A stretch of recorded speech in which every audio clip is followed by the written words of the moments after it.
మనం చూసే కాన్సెప్ట్ వచ్చి జిప్ ఫంక్షన్ అనమాట. సో, జిప్ ఫంక్షన్ అంటే ఏంటి అని అనుకుంటున్నారా? లైక్ ఫర్ సపోజ్ మనం మామూలుగా జీన్స్‌కి యూజ్ చేస్తాం జిప్. సో, అలాగే ఇది కూడా వర్క్ అవుతుందనమాట. లైక్ జిప్ ఫంక్షన్ ఏంటంటే ఇది మల్టిపుల్ కాంపోనెంట్స్‌ని కనెక్ట్ చేస్తుంది. సింపుల్‌గా చెప్పాలంటే ఇది మనకి మల్టిపుల్ కాంపోనెంట్స్‌ని కనెక్ట్ చేస్తుందనమాట. సో, ఇదెలా అంటే ఒక ఇటరేటర్ లాగనమాట. లైక్ ఇటరేటర్ ఆఫ్ టపుల్స్ అనమాట. లైక్ ith ఎలిమెంట్ దీని ith ఎలిమెంట్‌ని దీని ఎలిమెంట్‌ని అది మనకి రిటర్న్ చేస్తుంది. ఎలాగా అనుకుంటున్నారా? సో, మనం ఒక ఎగ్జాంపుల్ చూద్దాం. సో, మీకు ఈజీగా అర్థమవుతుంది. సో, ఫర్ సపోజ్ నేను ఇక్కడ ఏ అని తీసుకుంటున్నా. సో, ఇక్కడ నేను కొన్ని నేమ్స్ ఇస్తా. సో, వాళ్ళు వర్క్ చేసే కంపెనీస్ తీసుకుందాం. సో, జాను అని ఒక నేము, నెక్స్ట్ రియా అని ఒక నేము, అలాగే పవన్ అని ఒక నేమ్. సో, ఇక్కడ మనం 3 నేమ్స్‌ని తీసుకుందాం. సో, 3 నేమ్స్‌ని తీసుకున్న తర్వాత వీళ్ళు వర్క్ చేసే కంపెనీస్ తీసుకుందాం. ఫర్ సపోజ్ బి అనేది కంపెనీస్ అనుకుందాం. జాను వచ్చేసి టీసీఎస్, రియా వచ్చేసి ఎన్టీటీ, పవన్ వచ్చేసి హెచ్సిఎల్. సో, ఈ విధంగా అనుకుందాం. సో, వీళ్ళు ఈ కంపెనీస్‌లో వర్క్ చేస్తున్నారు అనుకుంటున్నాం. సో, నాకు ఎలా కావాలంటే ఈ 2 కలిపి ఒక లిస్ట్ లాగో, సెట్ లాగో, టపుల్ లాగో ఎలాగైనా రావాలనుకుంటున్నాం. సో, అప్పుడు మనం ఏం చేయాలి? రేపు ఇంకో వేరియబుల్ తీసుకుందాం. x ఈక్వల్స్ టు ఈ రెండింటిని జిప్ చేద్దాం. సో, ఎలాగా? Zip of A comma B. So, ఇప్పుడు ఏం చేద్దాం? ప్రింట్ చేద్దాం. సో, నేను మామూలుగా మీకు ప్రింట్ వేస్తున్నా చూడండి. Print of X. సో, ఇక్కడ మీరు అవుట్పుట్ ఏమొస్తుంది అని అనుకుంటున్నారు? సో, మీరు కంపెనీస్తో కలిసి వస్తుంది అనుకుంటున్నారు కదా? నో, మనకు వచ్చింది ఏంటి? జిప్ ఆబ్జెక్ట్ వచ్చింది. సో, ఇక్కడ ఉన్న జిప్ ఆబ్జెక్ట్ ఏంటి? సో, మనకి ఇది ఆ ఒక ఆబ్జెక్ట్ నెంబర్లో ఉంటుంది అని చెప్పారు. సో, ఇలా కాకుండా మనం ఒక లిస్ట్ లాగో ఇచ్చుకున్నాం అనుకోండి. ఫర్ సపోజ్ ఇక్కడ మనకి ఏమొస్తుందంటే లిస్ట్ వస్తుంది అనమాట. సో, ఇప్పుడు చూడండి.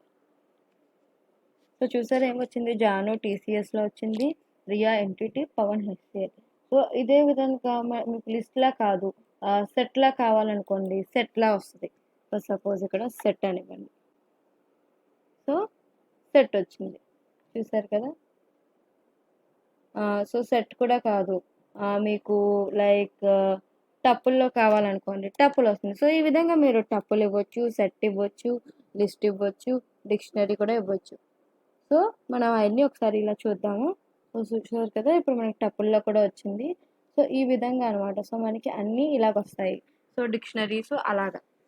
సో, ఇంకొకటి ఏంటంటే లైక్ నేను ఇక్కడ నేమ్ ఇంకొకటి ఇచ్చేసా. లైక్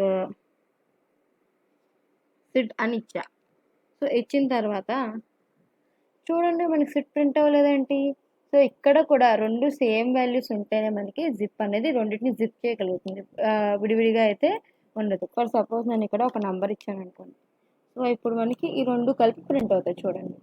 చూసారు కదా? సో, ఈ విధంగా మనకి వర్క్ అవుతుంది అనమాట. ఎస్, చూసారా?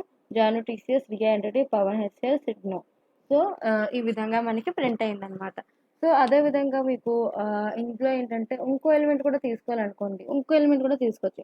For suppose C equals to Janu అంటే జాహ్నవి అని, అదేవిధంగా రియా అంటే రజిత అని, అదేవిధంగా పవన్ అంటే పన్ను అని ఇచ్చాను అనుకోండి. సో, నాకు ఇది ఎలా కావాలంటే 3 కావాలి. సో, అదేవిధంగా నేను ఇక్కడ ఏబిసి అని ఇచ్చాను అనుకోండి. టప్పుల్లో కావాలనుకున్నాను అనుకోండి. చూడండి మనకి Janu TCS Jahnavi, Riya NTT Rajitha, Pavan HCL Pannu. So, ఇక్కడ మరి మిగతాయి లేవు కదా? సో, ఆ విధంగా పోనీ ఏ వద్దు, బీసీ కావాలంటే మనకి మళ్ళీ బీసీ కూడా వస్తాయి. Only like TCS Jahnavi, entity Rajitha, HCl Pannu. So, ఏది మొత్తాన్ని తీసేస్తుంది అనమాట. సో, ఈ విధంగా మనకి జిప్ ఫంక్షన్ అనేది వర్క్ అవుతుంది. నచ్చినట్లయితే ప్లీజ్ లైక్ చేయండి, షేర్ చేయండి అండ్ నా ఛానల్ని సబ్స్క్రైబ్ చేసుకోండి. మీకు కనుక ఏమైనా డౌట్స్ ఉంటే కమెంట్ బాక్స్లో తెలపగలరు అండ్ మీ డౌట్స్ని నాకు మెయిల్ కూడా చేయొచ్చు. Thank you.